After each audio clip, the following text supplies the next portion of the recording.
Welcome to Military History Inside Out, covering wars and battles from across the globe and across the ages. Today's episode is a dramatized performance based on a historic battle. Warning: offensive and violent language used for educational purposes. Listener discretion is advised. Thank you, and enjoy. Today's battle, the Naval Battle of St. Lucia, December 15th, 1778, between Great Britain and France. Part of the American Revolutionary War and the Anglo-French War 1778 to 1783. First point of view, introduction and chronology of events, the French. Situation prioritaire, strategic briefing.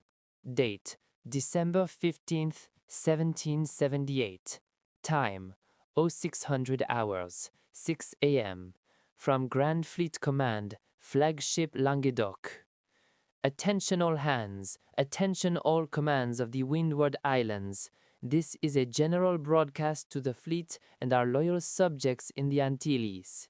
Before the cannons speak today, you must understand why we are here and what is at stake. It has been 10 months since His Most Christian Majesty, King Louis XVI, formally signed the Treaty of Alliance with the American insurgents. We are no longer merely supplying arms in secret, we are at open war with the British Crown.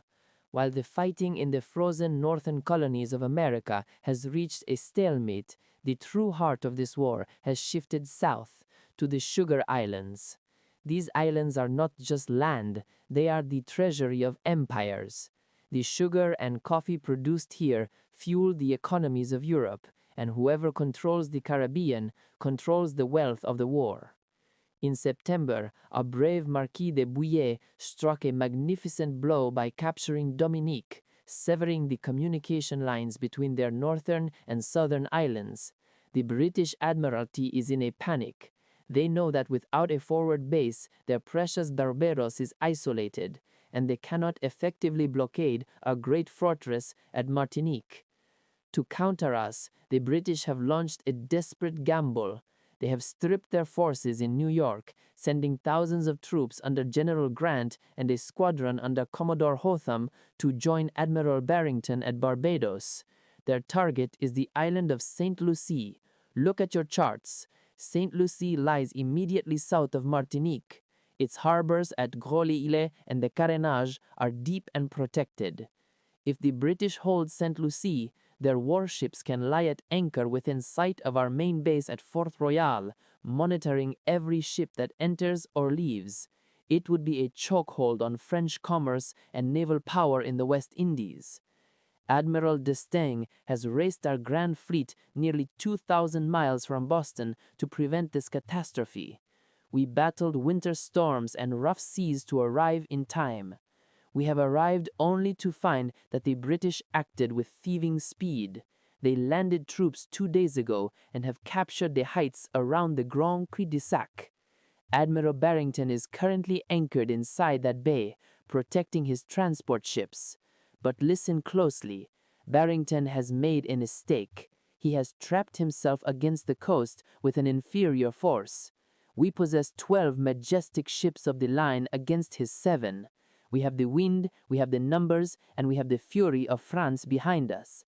The objective today is simple: destroy the English fleet at anchor, cut off their army on the island, and retake St. Lucie for the king. Prepare yourselves, the sun is rising, and with it the glory of France. Journal de bataille. Bataille navale de Sainte-Lucie. Date, December 15, 1778. Location, of Grand Cul-de-Sac, Sainte-Lucie. Subject, Marine Royale, Admiral d'Estaing versus Royal Navy, Admiral Barrington. Broadcast mode, Fleet Command or Signal Flag Relay. 0800 hours, 8 a.m. Status, Visual Contact, Opportunity. Flagship Languedoc to Fleet. Lookout reports sails in the Grand Cul-de-Sac. It is the English squadron. They are trapped against the coast. They are frantically warping their transports into the bay. We have caught them unprepared. Admiral Destin orders the fleet to prepare for immediate action. We will crush them while they are anchored. 10:30 hours, 10:30 a.m. Status, formation. All captains, form the line of battle. We are organizing a vanguard of 10 ships to test their defense. The wind is tricky here under the lee of the mountains. Keep your spacing tight. The English have anchored in a line across the harbor mouth. They are sitting ducks if we can bring our broadsides to bear. 1100 hours, 11 a.m. Status, the first pass. Feu! Fire! The Languedoc is leading the charge. We are passing along their sterns, pouring fire into the Prince of Wales. But the currents are pushing us wide. We cannot get close enough to board. The English shore batteries on the southern headland are active. They are firing plunging shots onto our decks. Return fire immediately. 11:45 hours. Status, first repulse. The wind is betraying us. We are drifting too far to leeward to maintain effective fire. The English line is holding firm. Their anchored position allows them to aim steadily while we struggle with the swell. Admiral Destin orders the vanguard to bear away and regroup. We need more weight to break this wall. 1300 hours, 1 p.m. Status, Council of War, regrouping. Signal to all ships, prepare for a grand assault. We are not leaving this unfinished. We will attack with 12 ships this time. We will focus our entire fury on their center and rear, specifically the flagship Prince of Wales and the Boyne. We will smash their hulls and force a gap. Check your powder for the king. 1600 hours, 4 p.m. Status, the grand assault. We are going in again. The line is tighter this time. We are closing the distance. We are taking heavy fire from the Boyne. Their musketry is intense. Focus fire. Aim for their masts. We must silence those batteries on the hill. 16:45 hours, 4:45 p.m. Status, heavy engagement. The noise is thunderous. We are pounding the English flagship. We can see splinters flying from their hull. But they are not breaking. They are anchored fast and fighting like devils. The Languedoc is taking hits to the rigging. The smoke is so thick we can barely see the signals. 17:15 hours, 5:15 p.m. Status, stalemate. It is impossible. Every time we close, the wind shifts and the shore guns tear into us. We are taking unnecessary damage for no strategic gain. Their position is too strong to be taken by naval power alone. We cannot board them in this crossfire. 17:30 hours, 5:30 p.m. Status, withdrawal. Admiral Destin signals general retreat. Haul off, haul off. We are breaking engagement. Set course to the north. We will anchor at Grosse Islet Bay. If we cannot break them by sea, we will land our troops and take the island by ground. This is not over. 1800 hours, 6 p.m. Status, aftermath. The fleet is moving away from the cul-de-sac. We have suffered casualties, nearly 800 men dead or wounded across the fleet. The English have survived the day, but we still possess the superior numbers. We will prepare the landing force. General de Bullier's men are eager for revenge on land. Fin de transmission. Second point of view, the British. From the Royal Navy Signal Corps, West Indies Station. Date, December 15th, 1778. Status, urgent, fleet-wide alert. Attention, attention, all ships, shore batteries, and loyal subjects of the Crown in the Windward Islands. This is an emergency transmission from the flagship of Rear Admiral Samuel Barrington. If you are receiving this, the war has arrived at your doorstep. To understand the gravity of this hour, you must understand how the world has turned upside down in mere months. What began as a suppression of colonial rebels in North America has metastasized into a global conflict of existential proportions. The Kingdom of France, seizing upon the discord in our American colonies, has formally allied with the rebels. King Louis XVI has thrown his gauntlet down, not just to aid the Americans, but to seize the jewels of the empire, our sugar islands. The theater of war has shifted south. The freezing ports of Boston and New York are no longer the sole focus. The Admiralty, recognizing the immense value of the Caribbean trade, has ordered a southern strategy. We have been forced to divert commodores and generals from the American mainland to protect the West Indies.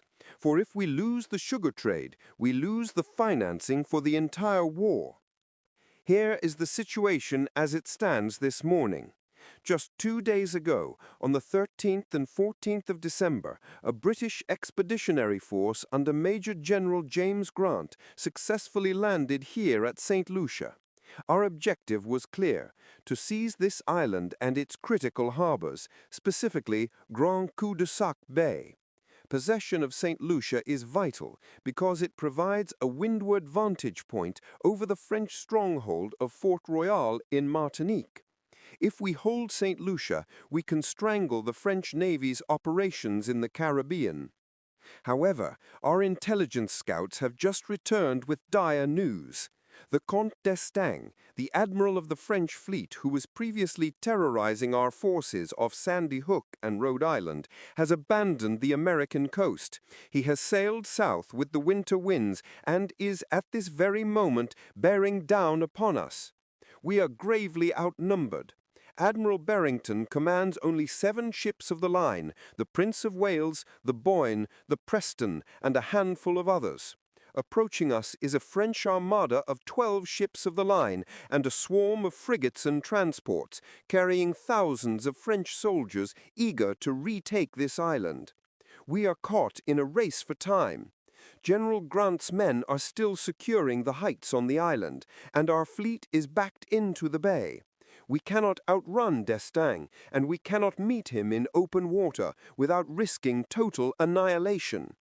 Therefore, Admiral Barrington has ordered a desperate maneuver. He is anchoring our 7 ships in a defensive line across the mouth of Grand Cul-de-Sac Bay. We are turning our wooden hulls into a floating wall to protect the transports and the army behind us. When d'Estaing arrives, he will find us immovable. We will force him to come to us, into the teeth of our broadsides. The horizon is darkening with French sails. The battle for St. Lucia is imminent. Prepare for heavy engagement. God save the King. Critical Event Log. Naval Battle of St. Lucia. Date: December 15, 1778. Location: Grand Cul-de-Sac Bay, St. Lucia. Subject: Royal Navy, Admiral Barrington versus French Navy, Admiral d'Estaing. 0730 hours, 7:30 a.m. Status: Initial contact. Signal from the frigate Ariadne. She is racing in from the windward approach. Captain Pringle is signaling enemy fleet in sight. Repeat, unidentified fleet spotted to the northeast. All commanders to the flagship immediately. This is not a drill. 0800 hours, 8 a.m. Status: Urgent preparations. Admiral Barrington has identified the fleet as French, commanded by Comte d'Estaing. It's massive: 12 ships of the line and a swarm of transports. All British transport vessels are ordered to warp deep into the bay immediately. Get them behind the line of battle. Isis, Venus, Aurora, and Ariadne are moving to guard the windward channel. We are digging in. 10:45 hours, 10:45 a.m. Status, defensive line secure. The line is set. The Prince of Wales, Boyne, Preston, St. Albans, Nonsuch, Centurion, and Isis are anchored across the harbour entrance in a solid crescent. The transports are tucked safely behind us. The French are bearing down in a line of battle. They look confident. They outnumber us heavily. 1100 hours, 11 a.m. Status, enemy engagement, first wave. Contact, the French vanguard is engaging. 10 ships of the line are passing our sterns. They're opening fire on the shore batteries at the southern point. Our gunners on the hill are answering. Good hits. The French are trying to break the line from the rear, but the wind is erratic. 11:30 hours, 11:30 a.m. Status, heavy combat, repulse. A warm conflict is raging. D'Estaing's flagship, Languedoc, tried to close with the Prince of Wales, but couldn't hold position. Our broadsides are tearing into their rigging. They can't get close enough to board. The lead French ships are bearing away. They are breaking off the first attack to reform. 1300 hours, 1 o'clock p.m. Status, tactical lull. The enemy has pulled back to open water. They are signaling furiously. It looks like the Stang is reorganizing for a massed assault. All captains are checking their springs and cables. We are redistributing ammunition. The lull is deceptive. The big hit is coming. 1600 hours, 4 p.m. Status, enemy engagement, second wave. Here they come, second wave inbound. 12 ships of the line this time, moving in a tighter formation. They are driving straight for the center of our line. They intend to crush us with sheer weight of metal. Fire at will. Fire at will. 1645 hours, 4:45 p.m. Status, critical damage, heroism. The Boyne is taking a pounding. Casualties reported on the quarterdeck. Captain Sawyer has been wounded. Shrapnel strike, but he refuses to leave the deck. He is commanding from a chair lashed to the railing. The men are cheering him on. Return fire is continuous. The French hull planks are splintering under the pressure. 1730 hours, 5:30 p.m. Status, victory. Enemy retreat. They are turning.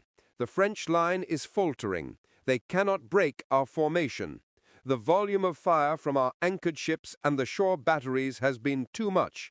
D'Estaing is signaling a general retreat. They are hauling off to the windward. We have held the bay. Repeat, the Royal Navy holds the bay. 1800 hours, 6 p.m. Status, all clear. The sun is setting. The enemy fleet is moving north toward Gros Islet. Damage assessment is underway. Rigging is shredded, but all ships are afloat. Casualties are light considering the ferocity of the action. Admiral Barrington is commending the fleet. Stand down from general quarters, but maintain watch. End of transmission. Thank you for listening to this episode of Military History Inside Out. Today's episode has been a dramatized performance based on historical events. Listeners are encouraged to research the precise details of the event covered. We welcome all comments, questions, corrections, or criticism of the episode on any of our social media links. On Instagram at Chris Alvarez War Scholar, on X at War Scholar, on Facebook at warscholar.org, and on Reddit at MHIO Podcast. You can also suggest battles that you would like to hear on the podcast. Visit warscholar.org for more social media and Discord community links.